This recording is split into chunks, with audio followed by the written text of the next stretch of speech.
இன்னைக்கு நாம கும்பம் ராசிக்காரர்களுக்கு இந்த செப்டம்பர் மாதம் எப்பேற்பட்ட ஒரு அற்புதமான பலன்களை தரப்போகுது அப்படிங்கிறத பற்றி தாங்க இந்த ஒரு வீடியோவில் நாம் தெளிவாகவும் விளக்கமாகவும் பார்க்க போகிறோம்.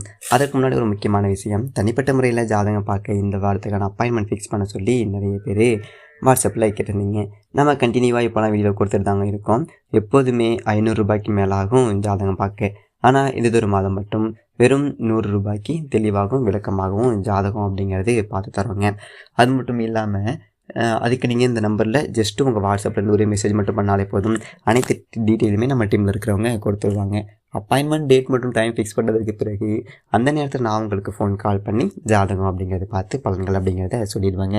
ஜஸ்ட் நீங்கள் வாட்ஸ்அப்பில் ஒரு மெசேஜ் மட்டும் பண்ணாலே போதும், உங்களுக்கு டீட்டெயில் அப்படிங்கிறதே சொல்லிடுவாங்க.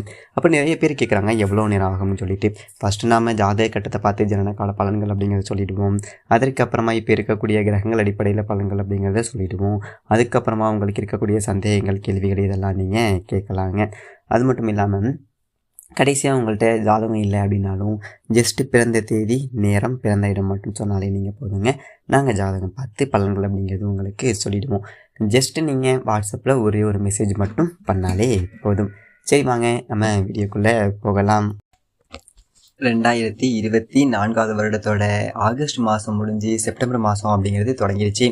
இந்த செப்டம்பர் மாதத்துக்கு உண்டான ஒரு ராசி பலன் அப்படிங்கிறத நாம் தெரிஞ்சுக்கிட்டோம் அப்படின்னா, செப்டம்பர் மாதத்தில் கிரகங்கள், அதாவது நவகிரகங்களும் நமக்கு எந்தெந்த விஷயங்களில் சாதகமாக இருக்குது, என்னென்ன செய்யலாம், நம்மளுடைய எதிர்பார்ப்புக்கு ஈடேறுமா, எதை செய்யக்கூடாது, என்னென்ன பரிகாரங்கள் அப்படிங்கிறது செய்யலாம் அப்படிங்கிறலாம் ரொம்ப துல்லியமாக நாம் தெரிஞ்சு வச்சுக்கலாம்.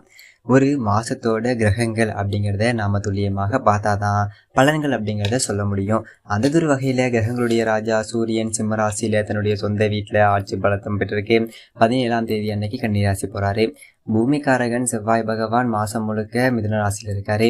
புத்திகாரகன் புதன் சிம்மத்தில் இருந்து 19ஆம் தேதி கன்னிக்கு போகிறாரு.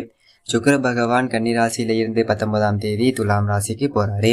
குரு பகவான் ரிஷப ராசியில இருக்காரு. சனி பகவான் கும்பராசியில தன்னுடைய சொந்த வீட்டுல ஆட்சியாகவும் வக்ரமாகவும் இருக்காரு. ராகு மீன ராசியிலையும் கேது கன்னிராசியிலையும் இருக்காங்க.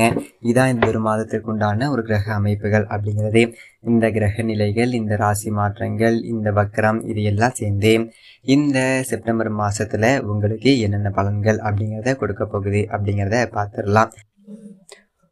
கும்பம் ராசி நேயர்களே, உங்களுக்கு இந்த செப்டம்பர் மாதம் எப்படி இருக்குது அப்படின்னு சொல்லிட்டு பார்த்தீங்க அப்படின்னா, தொடர்ச்சியாக நீங்கள் 7 சனியினுடைய ஒரு ஆதிக்கத்தில் தான் இருக்கீங்க. இந்த ராசிக்கு அதிபதியான சனி பகவான் ராசியிலே இருக்கார். உங்களுக்கு ஜென்ம சனி அப்படிங்கிறது நடக்குது அப்படிங்கிறது எல்லாமே உங்களுக்கு தெரிஞ்சிருக்கும். இப்போ சனி பகவான் வக்ரகதியில் இருக்கார்.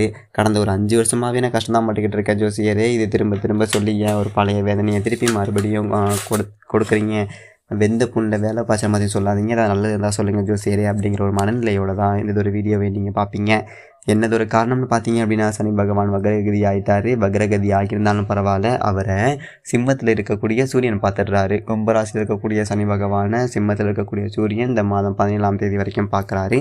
இந்த 17 தேதி கழிஞ்சாதான் இந்த பகை கிரகங்களுடைய பார்வை அப்படிங்கிறது விலகும்.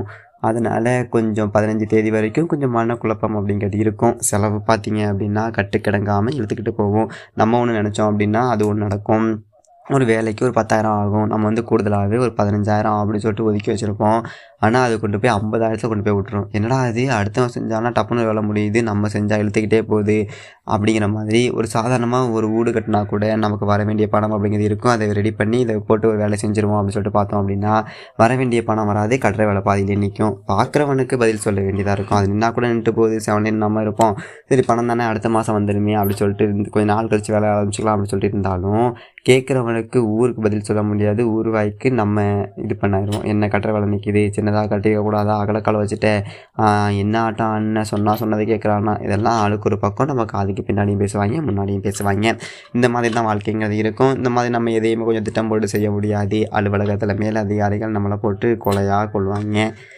ஏன்டா ஒரு 10 பையன் சும்மா உட்காந்துருக்கான், அவன்கிட்ட போய் வேலை சொல்லக்கூடாதா, நான் ஏற்கனவே ஏகப்பட்ட வேலை வச்சுட்டு உட்காந்துருக்கேன், என் பாவத்தை அப்படி கொட்டுறீங்களே அப்படின்னு சொல்லிட்டு மனசுக்குள்ளே ஒரு புலம்ப வேண்டியதான். வெளியில் சொல்ல முடியாது. வெளியில் சொன்னால் வேலையை விட்டு போடாமா, இன்னும் 4 வேலையை சேர்த்து கொடுப்பான், இல்லை ஆடுவான். இது நமக்கு தேவையா அப்படின்னு சொல்லிட்டு மனநிலையோடு தான் இந்த மாதத்துக்குள்ளே நீங்கள் வருவீங்க. இது பழகிடும். ஒரு 15 தேதி வரைக்கும் பழகிறது நல்லது. சும்மா படத்தில் சொல்லுவாங்களே அந்த கதை தான். இந்த மாதம் 17 தேதி வரைக்கும் அதை அப்படியே ஓட்டிக்கோங்க. 14ஆம் தேதிக்கு அப்புறம் நல்லது தானாகவே நடக்கும். எப்படி ஜோசியரே நல்லது நடக்கும் அப்படின்னு சொல்லி நீங்கள் சொல்கிறீங்களே அப்படின்னு கேட்டிங்க அப்படின்னா, உங்களுடைய ராசியை பொறுத்த வரைக்கும் சனி பகவான் ராசி அதிபதியாக இருக்கார். அவர் வக்ரத்தில் இருக்கார். அந்த பார்வை அப்படிங்கிறது விலகிற வரைக்கும் நம்ம கொஞ்சம் பொறுக்கணும். 17 தேதி வரைக்கும். அதன் பிறகு தான் நன்மை அப்படிங்கிறது நடக்கும். அதோட கன்னிராசியில் சுக்கிரன் நீச்சம் அடைஞ்சு கிடக்காரு. அவர் வந்துட்டு ராசிக்கு 4க்கும் 9க்கும் அதிபதியானவர். அவர் நீச்சம் அடைகிறார் அப்படிங்கிறது வந்துட்டு நல்லது இல்லை. அப்போது இன்னும் ஒரு பிரச்சனை. இது 19ஆம் தேதிக்கு மேலே 9ஆம் இடத்து அதிபதியான சுக்கிரன் பலம் அடைஞ்சு 9ஆம் இடத்துலையே வராரு. அதன் பிறகு மாற்றம் இருக்கும். அது வரைக்கும் பார்த்தீங்க அப்படின்னா இது சுமார் தான். அதன் பிறகு உடல் ஆரோக்கியத்தில் எந்த பிரச்சனை அப்படிங்கிறது நீங்கும். பாக்கியஸ்தானத்தில் சுக்கிரன் வராரு. ராசி அதிபதி சனி பகவானுக்கு அவர் நெருங்கிய நட்பு கிரகம் அப்படிங்கிறதுனாலையும் நன்மைகள் அப்படிங்கிறது பல மடங்கு நடக்கும். நம்ம பயப்பட வேண்டியதெல்லாம் இல்லை, கவலைப்பட வேண்டியதெல்லாம் இல்லை. அதோட சிம்மராசியில் புதன் இருக்காரு. அவரும் பார்த்தீங்க அப்படின்னா 19ஆம் தேதி கன்னிராசிக்கு போயிட்டு ஆட்சி பெற்று உட்கார போகிறாரு. 5க்கும் 8க்கும் அதிபதியான அவர் 7ஆம் தேதிக்குள்ளே 19 தேதி வரைக்கும் இருக்கார். அப்படிங்கும்போது இந்த மாமா மச்சான் வழியிலேயே இந்த மனக்கசப்பு அப்படிங்கிறது எல்லாமே மாறும். இது கொஞ்சம் நன்மை செய்வார். தாய் வழி உறவுகள், தாய் வழி ஆதரவு, மாமா மச்சான், அம்மாவோட தங்கச்சி, அவர்களுடைய பிள்ளைகள், இந்த ஒரு வகையில் நமக்கு ஒரு ஆறுதல் அப்படிங்கிறது கிடைக்கும். ஏதோ ஒரு வீட்டு விசேஷங்கள் போக்குவரத்தில் ஒரு 4 நாள் கடந்துக்கிட்டு நம்மளுடைய கஷ்டம் நஷ்டத்தெலாம் மறந்து செலவு 10 ரூபானாலும் சந்தோஷமாக இருந்தோம், பரவாயில்ல, எல்லாத்தையும் மறந்துட்டு போயிட்டு ஒரு 4 நாள் இருந்தேன் அப்படிங்கிற மாதிரி இருக்கும்.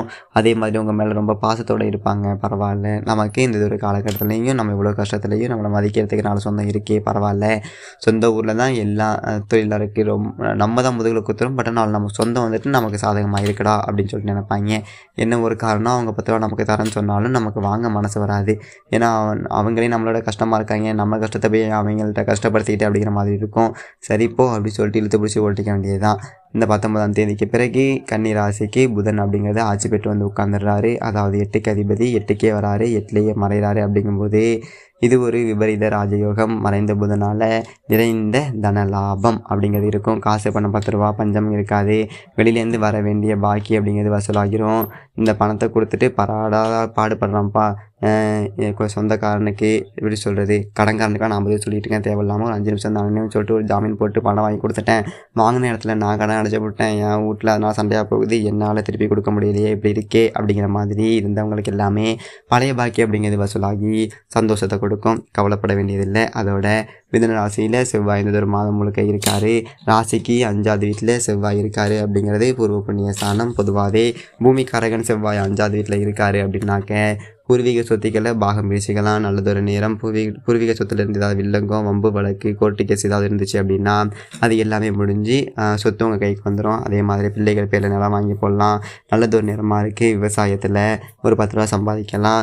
அதுக்கும் ஒரு உகந்த நேரமாக இருக்குது. இந்த பரம்பரை தொழில் செய்யக்கூடியவங்களுக்கு நல்லதொரு லாபம் அப்படிங்கிறது இருக்குது. இப்போ பரம்பரை தொழிலெலாம் யாரும் செய்கிறதில்ல, விவசாயம் மட்டும்தான் பரம்பரை தொழிலாகவே இருக்குது. மற்றவங்களாம் யாரும் அந்த தொழிலை செய்கிறதில்ல. யாரோ ஒருத்தவங்க அப்பா வச்சிருந்த கடையை நிர்வாகம் பண்ணுறோம், அப்பா செஞ்ச தொழில் நான் செய்கிறேங்கிறவங்களுக்கு எல்லாமே நல்ல லாபம் இருக்கும்.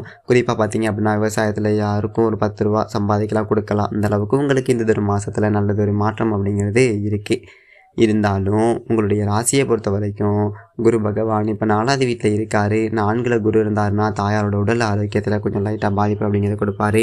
ஏன்னா அர்த்தாஷ்டம குரு அதோட தனஸ்தானத்தில் குடும்பஸ்தானத்தில் ராகு உட்காந்துக்கிட்டு கணவன் மனைவிக்குள்ளே சண்டை, மாமியார் மனைவிக்குள்ளே சண்டை. அதாவது நம்ம தாயாருக்கும் நம்ம மனைவிக்குமே அடிக்கடி சண்டை சச்சரவு அப்படிங்கிறது வரும். நம்ம 2 பக்கமும் பேசவும் முடியாது. இங்கே பேசினா அங்கே கோச்சுப்பாங்க, அங்கே பேசினா அங்கே கோச்சுப்பாங்க அப்படின்னு சொல்லிட்டு 2 பக்கமும் அடி வாங்கிட்டு சிவனனி கிடக்க வேண்டியதான். அதனால் இந்த மாதிரியான நேரத்தில் கடந்து போயிடுறது அப்படிங்கிறது நல்லது. எப்பா ஏதாவது சமாதானமாக போங்கப்பா அப்படி சொல்லிட்டு 2 பேர்ட்டையும் பேசி வச்சுட்டு போகிறது அப்படிங்கிறது நல்லது. மற்றபடி பெரியதொரு பாதிப்பு அப்படிங்கிறது இல்லை. இந்த ஒரு மாதம் பிற்பகுதி அப்படிங்கிறது ஓரளவுக்கு நன்மைகள் அப்படிங்கிறத செய்யும். ஜென்ம சனியினுடைய ஆதிக்கம் இருக்குது. அப்படிங்கிறதுனால சனிக்கிழமைகளில் எண்ணெய் தேய்ச்சி குளித்து முழுகிட்டு கருப்பு நிற உடைகள் அப்படிங்கிறத அணிஞ்சிக்கணும். கருப்பு நிற பேண்ட்டோ சட்டையோ இல்லை கருப்பு துண்டோ, கருப்பு கழிச்சுப்போ, கருப்பு வஸ்திரம் அப்படிங்கிறது ஒன்று உடம்புல இருக்கணும். அந்த மாதிரி எண்ணெய் தேய்ச்சி குளிச்சுட்டு கருப்பு வஸ்திரத்தோடு போய்ட்டு சனி பகவானுக்கு ஒரு தீபம் ஏற்றுங்க. மாற்றுத்திறனாளிகளுக்கு உங்களால் முடிஞ்ச உதவிகள் அப்படிங்கிறது எல்லாத்தையுமே செஞ்சுட்டு வாங்க. இந்த செப்டம்பர் மாதம் அப்படிங்கிறது ஒரு நல்லதொரு மாதமாகவே கும்பம் ராசிக்காரர்களுக்கு இருக்கும். அது மட்டும் இல்லாமல் நீங்கள் இப்போ தான் நம்மளுடைய சேனலில் ஃபஸ்ட் டைம் பார்க்குறீங்க அப்படின்னா சப்ஸ்கிரைப் பண்ணிக்கோங்க. யாருக்காவது பர்சனலாக ஏதாவது ஜாதகம் பார்க்கணும் அப்படின்னு சொல்லிட்டு உங்களுக்கு விருப்பம் இருந்துச்சு அப்படின்னா நம்ம ஸ்டார்டிங்லேயே கொடுத்துருக்க அந்த ஃபோன் கால் நம்பருக்கு ஜஸ்ட் ஒரு வாட்ஸ்அப் மெசேஜ் அப்படிங்கிறது பண்ணுங்கள்.